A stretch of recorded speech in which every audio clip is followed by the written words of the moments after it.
In this chapter, Frankl zooms out a little to talk about the collective neurosis. Every age has its collective neurosis and every age needs its own psychotherapy to deal with it.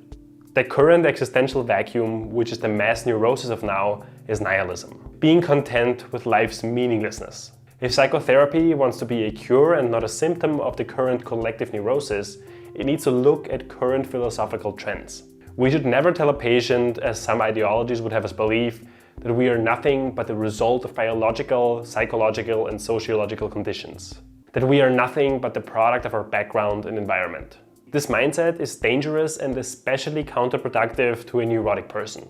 It makes a neurotic person believe what they're prone to believe anyways, that they're the victim of outer influences or inner circumstances. Psychotherapy must never deny that the patient is free, otherwise it furthers the neurosis. Now, this freedom is of course restricted by certain circumstances, but we are free to react to these circumstances in any way we like. Life is not about what happens to you, life is about how you react to what's happening to you. I am fully aware of the extent to which man is subject to biological, psychological and sociological conditions. But I'm a survivor of 4 camps, concentration camps that is, and as such I also bear witness to the unexpected extent to which man is capable of defying and braving even the worst conditions conceivable. Frankl now tackles the assumptions of pan-determinism, the disregard of a person's capacity to take a stand toward the circumstances they face. He thinks that we aren't fully conditioned or determined, but rather self-determining. We don't just exist, we decide how to exist. We are unpredictable and have the freedom to change. You didn't predict that, did you? I'm an idiot. Sure, we can predict an average action through statistical analysis of large groups, which I like doing by the way. But we can't predict what precisely this specific individual will do. We as humans can, emphasis on can, because we don't always do, rise above our conditions and grow beyond them.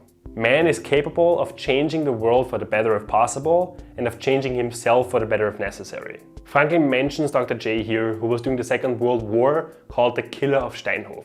Steinhof was a large mental hospital in Vienna, and Dr. J was such an enthusiastically horrible human being that he tried not to let one single psychotic individual escape the gas chambers. Dr. J was caught by the Russians and imprisoned in Moscow. Years later, Frankl was told by an Austrian diplomat who was in that same prison that Dr. J had before his death given consolation to everybody. He had lived up to the highest conceivable moral standard, and he had been the best friend he ever met during his long years in prison. Now, who would have predicted that this horrible human being could change so drastically? Not me, but I guess that's the point.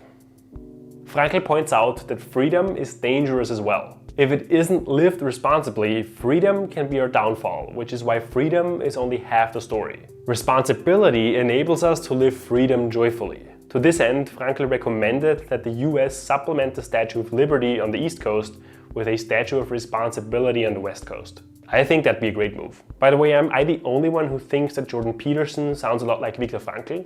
Maybe I just haven't read enough psychologists yet, but those two are starting to sound awfully similar. Please tell me in the comments if you have any thoughts on that. Frankl wanted to rehumanize psychiatry. Rather than doctors being technicians that try to fix broken machines, they need to see the human being behind the issues. Machines are determined. We determine ourselves. In the concentration camps, for example, in this living laboratory and on this testing ground, we watched and witnessed some of our comrades behave like swine, while others behaved like saints. Man has both potentialities within himself. Which one is actualized depends on decisions, not on conditions. Alright, thank you for watching. Join me in the last video about the case for tragic optimism. Today we talked about the collective neurosis of our time and how nihilistic philosophy may be counterproductive for neurotic patients. We as humans are ultimately free and not determined, but we must handle this freedom responsibly. Alright, if you've made it this far, you've made it through all the theoretical parts of man's search for meaning. That was honestly a lot of theory and especially a lot of big words. So I am proud of you. It'd be very meaningful to me if you could smash that like button real quick so we can tell the YouTube algorithm to spread the Frankl love around.